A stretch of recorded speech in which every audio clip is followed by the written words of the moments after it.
is how do we balance our freedom with this technology? And what we want in this legislation is to strike a balance. This legislation does not outlaw monitoring, but it says you have to have certain restrictions. The FBI, interestingly, cannot, even in the case of suspected treason, cannot just with impunity go and monitor telephone calls. We have certain requirements that they have to follow through before they can do anything. And I might add that I think that this is not, the bill is not written in concrete. We have, I think we can work out sensible accommodations.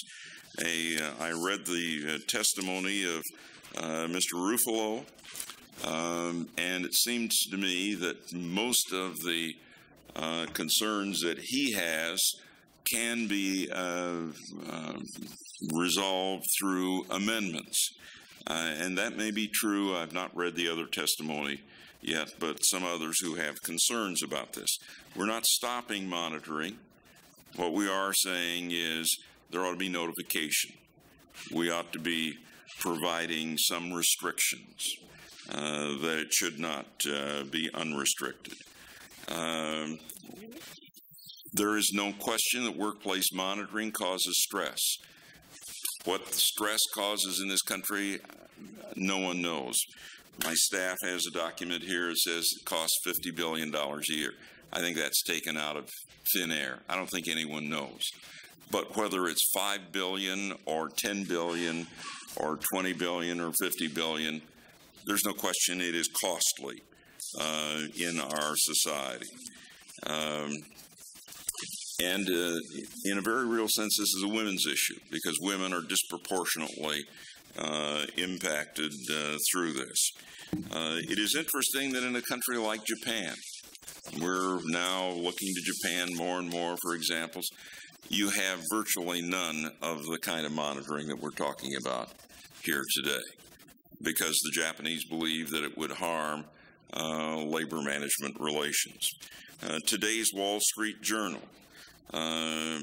mentions, has an article on this issue, and it says, now, however, Bell Canada has stopped gauging individual AWTs except for new employees. Instead, the company averages the scores for entire offices without any decline in efficiencies. Others have begun similar policies. I think we can find some sensible answers if we work at it. I might add this is a subject that is not, the general subject is not new to me. Way back when I was in the state legislature and my wife was also in the state legislature, we introduced legislation which became law in Illinois, which put restrictions on wiretaps that could be made by individuals or police organizations. And we have learned to live with these things. The reality is we want to have a free society. The reality is also we have all kinds of new technology. And how do we find a balance? And that's what we hope to get from our witnesses here today. Our first witness is, panel is Renee Morrell. She's a reservationist with Northwest Airlines. Second is Carol Scott, a consumer representative of New Jersey Central Power and Light. And the third is Cynthia Cameron, a field organizer, 9 to 5 National Working Women's Organization. If the three of you will take your places there, and we will follow the 5-minute rule. We'll enter formal statements in the record. If you wish to read your statements, you may, but we will cut you off at 5 minutes and then move into questioning. And let me add, we have a number of meetings going on. I know that some of my colleagues in the Senate are very interested in this legislation. And in the House, 9 to 5, looking for help to protect their dignity and privacy in monitored workplaces. What I would like to do is share some of the experiences of many of those others who could not be here today, and to describe how the bill that you have drafted would protect millions of American workers from abuses of electronic monitoring. First, the notification of monitoring. The requirement that employers provide written notification of monitoring systems and visual or oral signals of telephone surveillance would prevent some of the worst abuses and invasions of privacy. Imagine how you would feel if the way that you found out your employer had monitoring in the workplace was if a coworker told you that your boss had routinely been listening in on your conversations with your boyfriend. That's what happened to Sherry, a top-rated collections agent in Atlanta. Loretta found out that her manager had the ability to listen into phone calls when she was fired because he had listened in on a phone conversation where she was setting up an interview for another job. Her manager went a step further. Since he had heard the name of the company that she was calling, he called their office and lied about her work performance.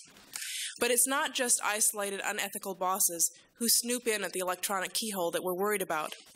Computer journals now advertise software for bosses to, quote, look in on Sue's computer screen. You monitor her for a while. She doesn't even know that you're there. Or how about the Peek and Spy software, which allows you to look in on someone else's screen. If you let the person know you're there, you're peeking. If you access their work secretly, of course, you're spying. The second point is access to records. The section of this bill which would provide an employee access to data collected about their work would allow them to challenge unfair discipline and provide some basis for due process protection. Becky, who works for an insurance company, told us that employees access the computer with an ID number when they log in. After Becky had filed a sex discrimination suit against her employer, her ID number was routinely assigned to temporary workers who are often and most always slower than experienced staff. When she complained about this procedure and asked to see her files and the statistics kept on her, the company was refused.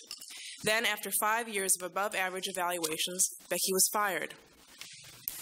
Lack of privacy is at the heart of many complaints that we hear about computer monitoring. The portion of this bill that would require that data collected about employees be relevant to job performance is extremely important. Electronic monitoring goes beyond simply collecting data by computer about employee performance. Technology now allows employers to cross the line from monitoring the work to monitoring the worker. Sandra, for example, works for an express mail company. Her employer not only counts the number of lengths and calls she handles, but also the length and frequency of her trips to the bathroom. She was called into her supervisor's office recently, and he explained to her that 4 trips to the bathroom per day was excessive. She obviously had a medical problem, and he would like for her to see a doctor. Several large railroad companies based in St. Louis use a system that records the location and length of time that employees spend in each area of the building. Workers flash their ID cards across an electronic sensor, and a computer records whether they were in the restroom, the payphone area, the smoking lounge, or at a friend's workstation. Employees have been disciplined based on these figures, which are totally unrelevant to their job performance. The next area is disclosure limitations. Having a computer count your every move, your every keystroke, and phone conversation is very difficult and stressful. But some employers go further and publicly post employees' work results. In a survey of 700 employees at 49 countries carried out by the Massachusetts Coalition on New Office Technology, 23% of those surveyed said that their individual statistics were posted publicly. The result here is humiliation for many employees and unnecessary, unproductive distrust and competition. Finally, the use of monitoring data. Most of us have had the experience of someone standing over our shoulder while we work. It's usually not when we give our best performance. But with electronic monitoring, the supervisor's in the machine, watching and counting every minute and every movement. This supervisor does not take into account that everyone can have a bad day, a slow start, or a tough afternoon. The provision of your bill that monitoring data may not be used as the sole basis for evaluation will prevent a ruthless human supervisor from hiding behind the myth of a neutral, objective computer as a way of harassing workers. Just last week, Jean, a reservationist at TWA, told of handling a difficult customer, then getting off the line and cursing under her breath. No one heard the comment but Jean and her supervisor, who picked it up through a headset monitoring device. Jean was called into the office, berated for unprofessional conduct, and required to sign a letter which went into her file documenting the incident. But it's not just workers who suffer the effects of abusive computer monitoring. Ask yourself whether, as a consumer, you are comfortable with the fact that when you call an insurance company to discuss your personal medical records or an airlines to ask for an emergency rate to visit a relative dying of AIDS, there may be several people listening in on their line. Ask your husband, your wife, or your best friend if their employer uses electronic monitoring before you call them on their lunch hour at work to make a hot date or discuss your legal or financial matters. Most enlightened employers will say that when electronic monitoring becomes abusive, it should be left to labor management relations. The idea that people without unions, which most women who are monitored are, can do that on their own is completely unrealistic. Thank you. Thank you very, very much. 100 number for our company. I was working on a holiday last February, and at some point during that day, my supervisor approached me and asked me to come into his office, which of course I did. He made mention to the fact that I received a couple of transferred phone calls, and I told him that those calls were customers calling back. He then made a snide comment about the relationship that I must have with our customers because he heard one of them call me babe. I asked him how he knew that, and he admitted that he had been listening in on my conversations. I then informed him that the call he listened in on was from a co-worker and not one of the transferred calls in question. Needless to say, I got very angry. We had a bit of an argument, and the incident ended there because I just simply walked away. On a personal level, when that happened to me, I felt like I had just caught someone peeping in my bedroom window. My professional self then kicked in, and I felt totally disgusted. I was angry because the company was telling me, in essence, that they cannot trust what I say nor rely on my character to perform my job. I filed a grievance, and at that time it became a labor issue. Corporate's reasoning for this type of management is the need to know how their employees are doing and also the overall customer satisfaction. Each month, my company sends a survey-type letter to random customers who had recently contacted our customer service center. These surveys are computed, and we are given a rating each month. This is actual customer response on a monthly basis. Our customer satisfaction percentage is approximately 93%. During a labor management meeting, there was discussion regarding the fact that our customer service center received approximately 700,000 calls yearly, that there were approximately 20 customer complaints for the year, and out of those 20 complaints, the representative was upheld approximately 85% of the time. Add to all that the fact that all of our calls are recorded. Personally, I find it hard to accept the fact that the company needs all this information. I work with approximately 70 customer service reps whose average time on the job is 11 years and who have been at the top of their job level for at least 5 years. 4 supervisors each took 2-hour shifts every day just to listen to us. This has gone on approximately for 4 years. With all this monitoring going on, you would think that something positive would come out of all this. The truth is, it never did. No one ever paid attention to the different aspects of the job that we could have been weak in, such as a more informed explanation of what degree days are, or even a brush-up on how much usage is involved in central air conditioning. Not even once did a supervisor come out and acknowledge a tough call, job well done by one of the reps. I'm fortunate in the fact that I have a union to pursue this, and I also have the good fortune to have a corporate vice president with high ethical standards. This combination enabled us to reach an agreement on this issue. My question to you is this: in the absence of these 2 very important factors, what is the American worker to do? I've seriously wondered if the real reason for this type of management isn't to create and maintain feelings of inadequacy. It seems that Big Brother is seeping into our workforce. 18 years ago, this country was outraged when it was discovered that Richard Nixon was taping Oval Office conversations. The country was mortified and the people were indignant. Yet here I sit in a meeting of the United States Senate and have to argue for freedom, for privacy, and for the dignity of the American worker. It makes me very sad to be here. Thank you very much for your testimony. Renee Morrell, and let me add, Senator Adams hoped to be here from Washington, and he hoped to be here to personally introduce you and welcome you. Unfortunately, he's tied up in another meeting. That's all right. Well, good afternoon. My name is Renee Morrell. I work for Northwest Airlines as a reservation sales agent, and I have been monitored in one form or another every working day for the last 27 years. When I was hired by Northwest Airlines in 1964, I was told I would be monitored as part of my job. In the 1960s, there were no computers to do the monitoring. There was just a supervisor in a back room with a tape recorder. The telephone system, even though primitive, had a way to count the number of phone calls taken. I knew right from the beginning that I was being listened to and counted. In time, with the advent of computers and the invention of monitoring equipment, monitoring became the job. How long I was on a phone call, how long between phone calls, how many minutes I was on a break or at my desk became the focus. Not wanting to be the robot I was becoming, I had to create an alter ego, another person who did the work, did what the company demanded, sat there on the assembly line. The company, delighted that we could be tracked so completely, took the monitoring capabilities to the most negative limits. I was disciplined or harassed on several occasions for non-business related conversations that took place between business calls. I was written up every time I was 2 or more minutes late from a break. I have always felt that there was someone else in my headset, someone in my keyboard, waiting to punish me for the smallest infraction. Stress and tension brought physical problems, eye, ear, and neck strain among the most persistent. Because the statistics were so important, that is exactly what I passed along to the customers. I would unnecessarily keep them on the phone so I could finish my typing. I would cut them short if they became too chatty. I looked forward only to my 50 minutes of break time and then worried that I might be late getting back to my desk. Emphasis on statistics made me play games, try to outwit the monitoring devices. None of this did much to help the customer, who, of course, was being monitored also. Speed counted as well as quality. The customer became a statistic.